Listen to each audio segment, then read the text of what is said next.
Welcome to RPTV Weekly News Show. My name is Allanis, and my co-hosts are Kedar, Ryan, Miguel, Jabin, and Victoria. We present news that impacts on Regent Park and the surrounding areas. In this episode, we present the following news for the week of October 14th to October 20th, 2022. Downtown East votes. Report of Ward 13 all candidates meeting. The 2022 Regent Park Social Development Plan grant has finally launched. Report of the Urban Economy Forum's 4th annual conference held in the heart of Regent Park. Hummingbird open mic performance at the Daniel Spectrum. 3 violent incidents occurred, including 1 fatal stabbing in the downtown East in less than 1 week. COVID-19 and vaccination updates. Downtown East votes, an RPTV video report. The City of Toronto Municipal Council and School Board elections are taking place on Monday, October 24th, 2022. Historically, municipal elections tend to have the lowest voter turnout compared to provincial and federal elections.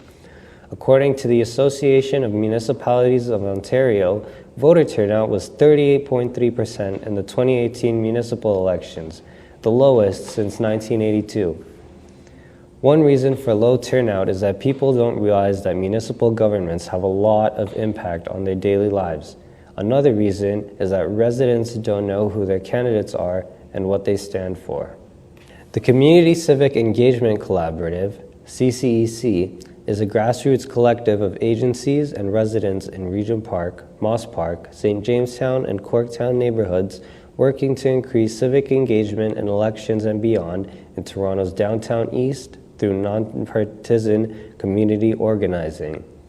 In an effort to engage residents in the upcoming elections, Regent Park TV joined CCEC in going out to the community of Regent Park to interview residents on how they feel about voting in the upcoming elections. Are you voting in the upcoming municipal elections?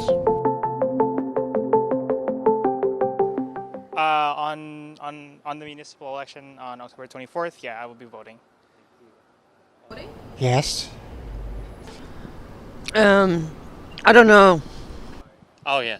Yes, I'll be voting in the municipal election this year. For the upcoming municipal election, I will be voting. Yes, I will be voting in the upcoming municipal election. I plan on voting on the municipal election.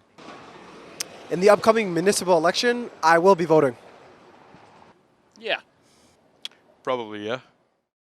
I definitely will be voting. It's very important. Yes, I will. Will I be voting in the next municipal election? Absolutely, yes, I will be voting. Do you know who the candidates are for this riding? I know 2 out of a long list of candidates. No, I haven't looked into that yet for the candidates for my riding yet. Yeah. I'm not exactly sure. Like I don't know much about it. Like I'm planning on reading up some more and watching interviews and stuff. Yeah, so hopefully I'll know more by the election day. I don't know all of them. I do not know who my candidates are for my riding right now. I do not. Not fully yet, no. No. No. No, I'm not sure right now. Who the candidates are right now. What are the most important issues in this riding? I think the most important issue in my riding would definitely be affordable housing, inflation, and infrastructure. Housing is one of them for sure. And secondly, I'd say employment opportunities in the neighborhood. Well, my sense is diversity is an issue, and support for people that are working and not working. And having a voice in municipal politics. Those are the 3 things that I think are most important. I would think housing, but not much else. No, just housing. I would say housing and the most important issues would be housing and transit. I would think the most important would be housing. Well, I guess like for Regent Park, right? It's a lot of gentrification and new buildings and stuff like that, which I like. But also, I guess they also need to think about like the social issue. Like I still see a lot of homeless people, and maybe there's something that we can do for them, which would help everyone, right? Not just them. You know, make it a better place for everyone, basically. In this riding, I'd imagine it's housing, because that's generally a big issue throughout the city, especially affordable housing for that matter. That's probably one of the biggest issues. Other than that, I just moved here recently, so again, I need to do some research before I hit the polls. Yeah, well, I can't speak for the residents, but I would say food security and housing would be the two major issues I could think of. The candidates running in Toronto Centre Ward 13 are Chris Moyes, Ryan Lester, Nikki Ward, Colin Johnson, Miguel Avila, Dan Cortez Manalo, Cleveland Marshall, Caroline Murphy, and Dev Ramsamir. To find out more, visit www.downtowneastvotes.ca. Don't forget to vote in the upcoming elections on Monday, October 24th. Report of Ward 13 All Candidates meeting. On Wednesday, October 12, 2022, the Community Civic Engagement Collaborative gathered members and partners of the Regent Park, Moss Park, St. Jamestown, and Corktown neighborhoods to present an all candidates meeting for Toronto Centre Ward 13.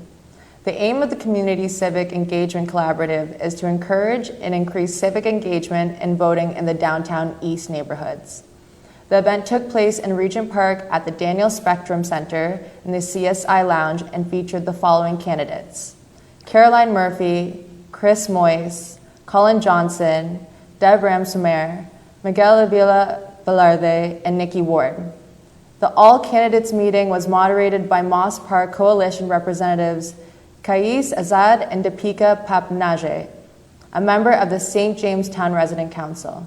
The community event, attended by a live in-person audience of over 60 people, as well as a live stream audience of 50 people, featured an opportunity for all the candidates to introduce themselves and respond to questions from community members, stating their positions, thoughts, and opinions on the issues that matter to Toronto Centre constituents. Candidates answered community-related questions such as the implementation of a social development plan in Moss Park, addressing community needs, condo development coming to Toronto Centre neighbourhoods, challenging affordable basic housing for lower-income residents, youth concerns on actual policing culture in Regent Park, initiatives to tackle unemployment amongst newcomers, candidates' actions to build consensus to oppose the strong Mayor Powers agenda, and the candidates' plan to face climate change.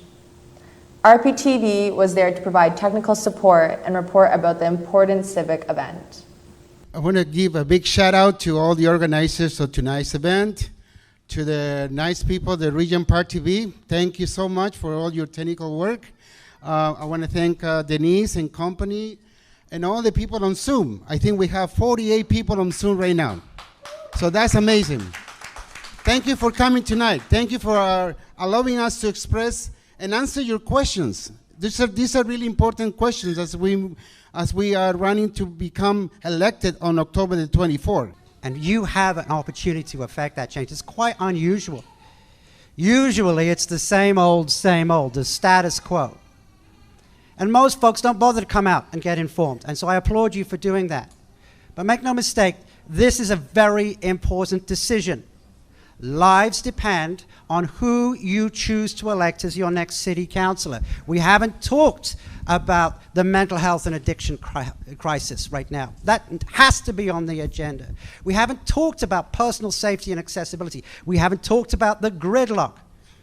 And we haven't really adequately talked about housing, all of which we speak to on our website. I ask you to consider not just who is of good heart, because there are many people here who are of good heart, but I ask you to consider who will do the best job for all of us. And we've chosen to run because now is the opportunity to effect meaningful change. Change that makes sense. change that we can do together, change that holds the city to account, that we really do hold each other and our city to account, and that we work together. We build on social inclusion and social cohesion. We ensure that in this ward, which is the most diverse ward, a lot of the same challenges are being faced, but the nuances are specific to the area. And we need to listen and work together to achieve it. And again, I want this community to be a place to live, to work, to raise a family. But again, it has to be affordable. It has to be safe, and it has to be commutable. And again, I have the proven leadership to do those things. I've been very fortunate to have had the endorsement of former city councilor Pam McConnell when she was still alive as school trustee. I'm going to look into the issues facing us: policing, racism, all of these concerns, housing, climate change. All of this impacts us. But at the bottom of all of this is still Ward 13, Toronto Centre, the lucky ward. And I want us to remain safe for your kids, for us, to make it affordable, to ensure that justice, everybody is treated equitably, that we assert and make certain that people with disabilities can move around freely and comfortably. That is what I want. The people of Ward 13 are very unique human beings. We are tenacious beings, and we are people that would much rather turn out today, listen to a bunch of great, passionate people that want to share what their plans are, but also incorporate you in that, than leave our communities. We would much rather stay here, see it, change it, fix it. And each and every one of us, we know what is going on in our communities. We know that we are upset. We know that we want change. We know that we want to drive things forward. And that's why we're here.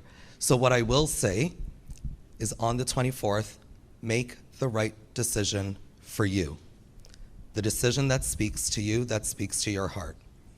Make that decision, vote for the candidate that you truly believe will represent you best at Toronto City Hall. Thank you very much. The 2022 Regent Park Social Development Plan grant has finally launched.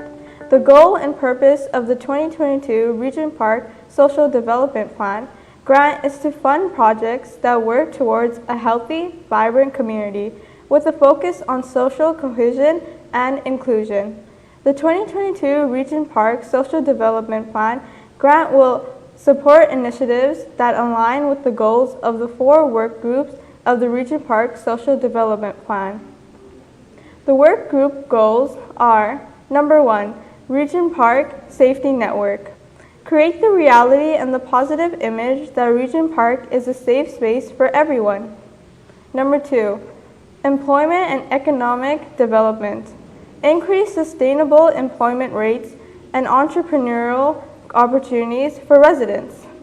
Number 3, Community Building.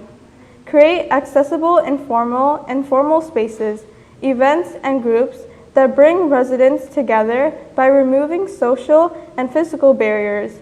Build bridges between Market and Toronto Community Housing, TCH, residents, as well as between residents and agency institutions. Number 4, Communication. Make information easily accessible for everyone in the community.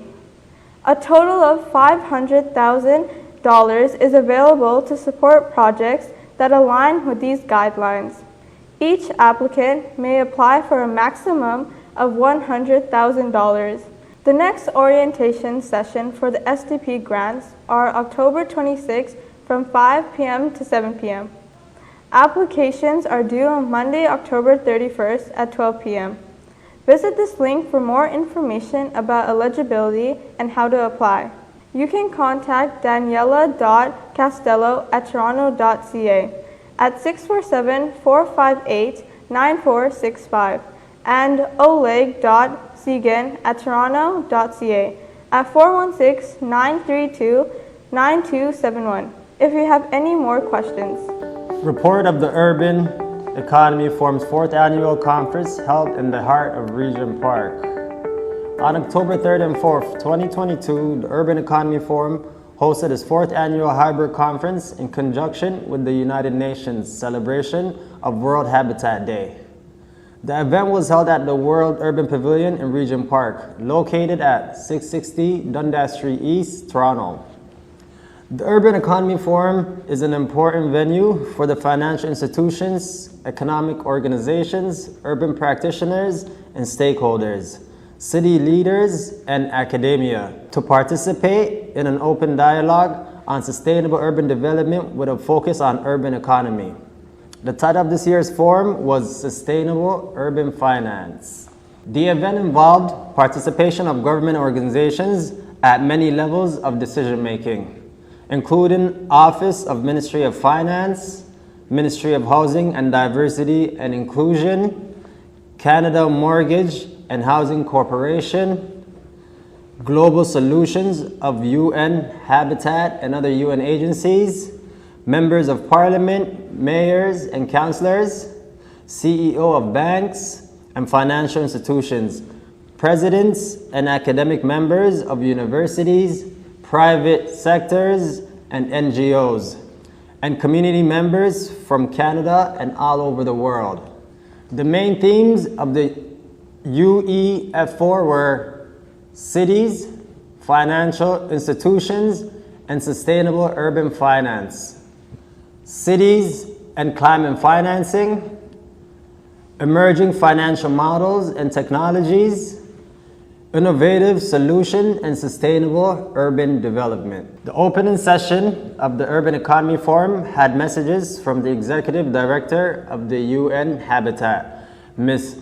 Mahmouna Muhammad Sharif, the Chair of Urban Economy Forum, Riza Pourvazeri, President and CEO of Daniels Corporation, Mitchell Cohen. Welcome, all of you, to Regent Park, a community that truly exemplifies best practices in urban transformation.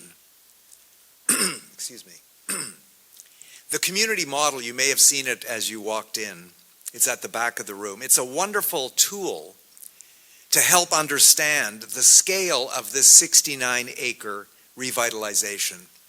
But there's nothing better, in fact, than walking the streets of this neighborhood, particularly with a local resident tour guide, and experiencing firsthand some of the local stories, some of the experiences of local residents who have been at the heart of this revitalization since the very beginning. Over the past 17 years, the Regent Park revitalization has clearly demonstrated the power of collaboration and of partnership, of a multi-sector, whole of community approach to creating inclusive and resilient communities. It has also demonstrated how cities can be the primary agents of change in the drive towards achieving SDG 11.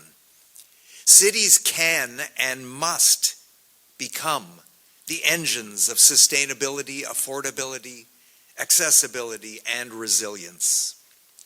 Very specifically, Regent Park has clearly demonstrated, how political will combined with, yes, municipal financing tools can drive urban transformation. The experience is right here in this neighborhood. The topic of Session 7 of the Urban Economy Forum was community-based financing models and were co-hosted by Regent Park community members Denise Sudin O'Leary, Director, Projects and Partners at the Center for Social Innovation, Abraham Afra, Executive Director of Vision of Tomorrow, and Walid Kongali Ali, a community leader and resident. The session was moderated by Pavitera Sulantar, RPNA Community Coordinator. The one thing that I wanted to end off on when we're talking about what's happening in Regent Park, and this is just an example of what is possible, is we're in the midst of what our elected officials earlier talked about, was revitalization, or gentrification. Earlier, we heard from our elected representatives and other policymakers talk about the impact of austerity, right? We feel that directly on the ground, right? When those programs are canceled, when those investments are not happening, it's the residents, it's the folks living in this community that feel it the most. And what we're doing right now is we're actually an active, very active community. Regent Park has a long tradition of being at the forefront of advocacy work across the city. And one of the things we're doing right now is we're pushing for not just community benefits, which many of you might know of, but accountability and transparency in the way those community benefits are delivered. Making sure that the residents of Regent Park, making sure that the community is at the forefront of the co-development, co-design, and the co-implementation of a community benefits plan. And what we also want to do is we want to make sure that our governments, federal, provincial, and municipal governments are partners in this work, because we cannot solve decades of austerity without the right solutions. And those solutions are with the community. There was a time when, in order to get funding, you had to be an organization. You had to be a registered organization financially 3 to 4 years. Now the barriers to receiving financial support to people who want to make change is getting reduced. And that is to the help of people who recognize that. Right now, one of the fundings we have, I mentioned, is the Social Development Plan. Another one is through the organization United Way. There is funding available for projects and ideas. And the last one that I am really proud of is something called the Legacy Fund. This is a fund that is available to local people and is rooted into the history of advocacy in this neighborhood. And that story, there's more details to it. I'll be sharing it in the tour. But providing aid and finances to local people who care about it, I think is one of the biggest ways for change to really be impacted fast. Hummingbird open mic performances at Dino Spectrum. Little Sister, a grassroots youth-led artist resource center that supports downtown East BIPOC and 2S LGBTQ+ emerging youth artists, held a Hummingbird open mic event at Dino Spectrum on September 27, 2022.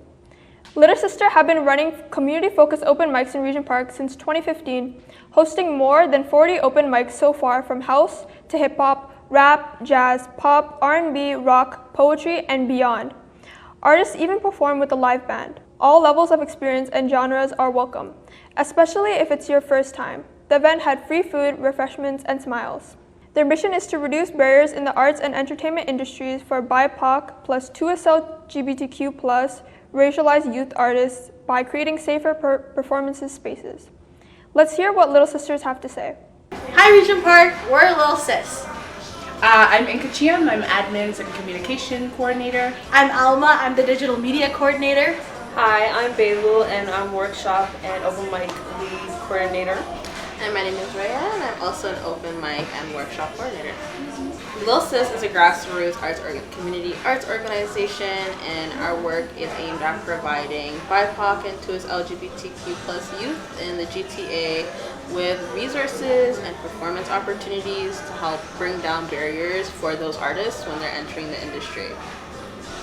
So what we do is we provide open mic and workshop opportunities. During COVID, usually we do open mics, but during COVID it was very hard to do that. So we kind of translated our open mics and put them into workshops, online workshops.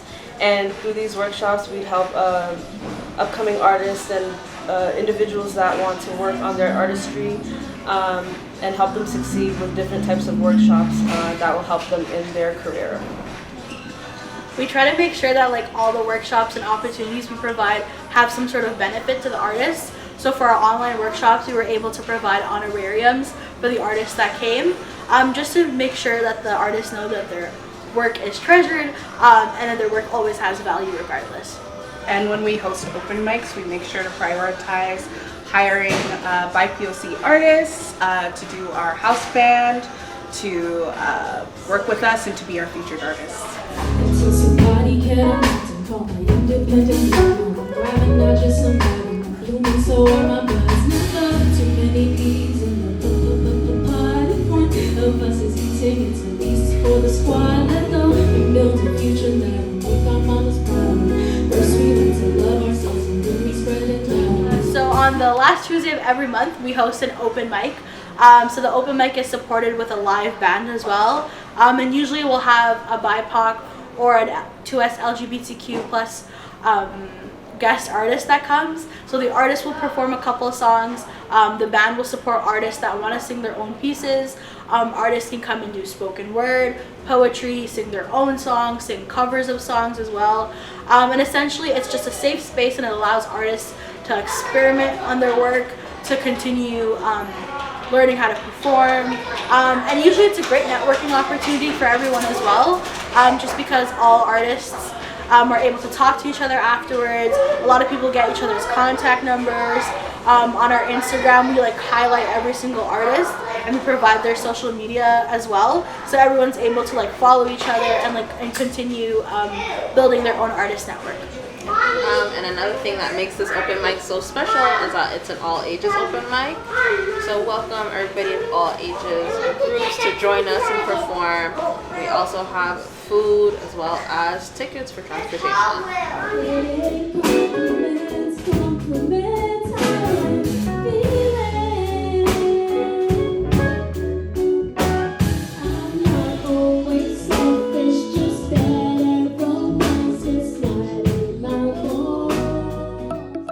Three violent incidents, including one fatal stabbing, in downtown East in less than a week.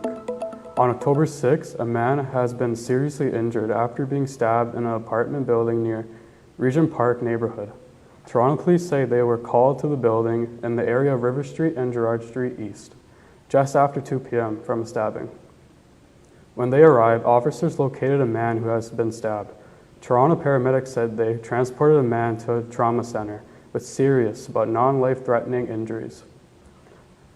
On October 11th, the police said they have arrested one person after a man was critically wounded in a shooting downtown on Tuesday afternoon. The shooting happened in the area of Queen Street East and Sherbourne Street.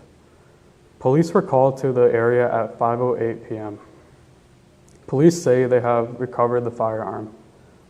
Toronto paramedics took the victim in life-threatening condition to a trauma center. His age has not been released.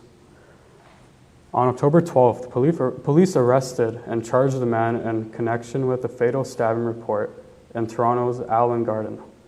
Emergency crews were called to Jarvis Street and Carlton Street at around 10:38 p.m. on October 4th around reports of a stabbing.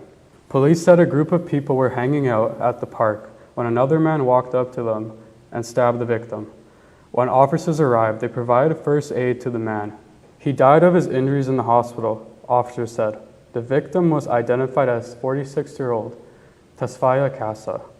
On Tuesday, police arrested 23-year-old Sabrine Harido of non-fixed address. He was charged with first-degree murder and appeared in court on Tuesday. Yesterday was very tragic for all Ethiopian and Ethiopian diaspora in Canada because we lost our beloved friend and community member, Tasfaya Casa.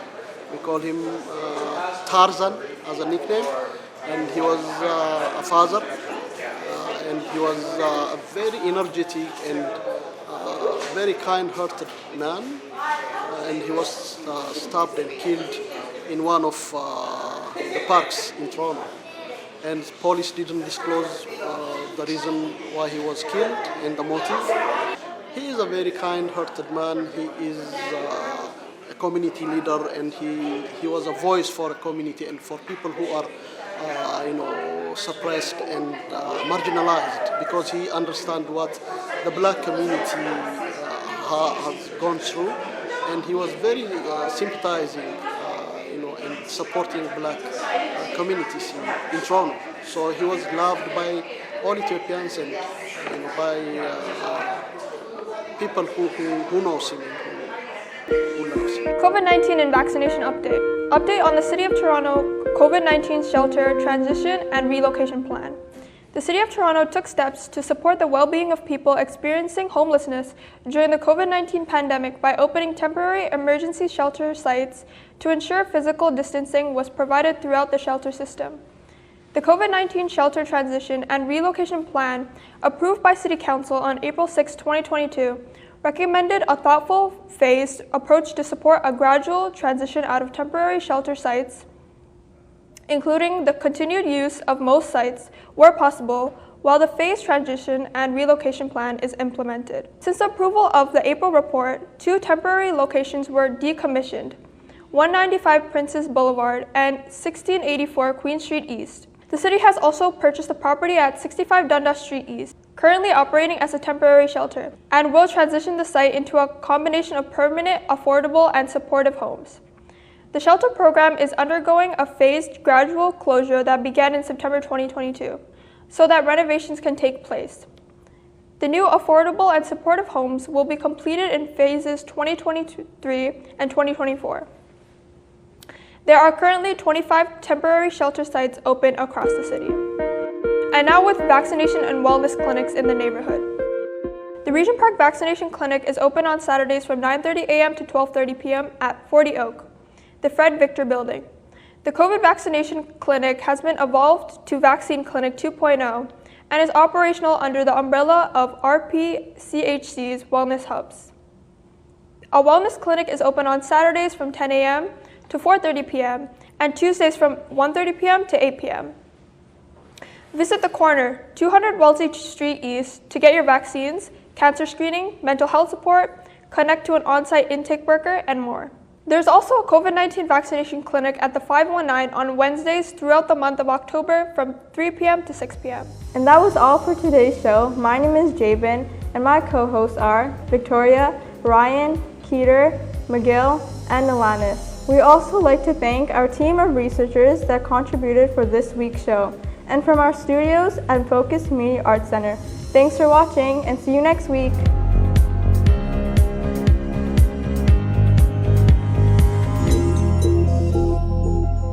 Don't forget to like, comment, share, and subscribe to our YouTube channel, and check out all of our social media platforms. For more information, check out our website.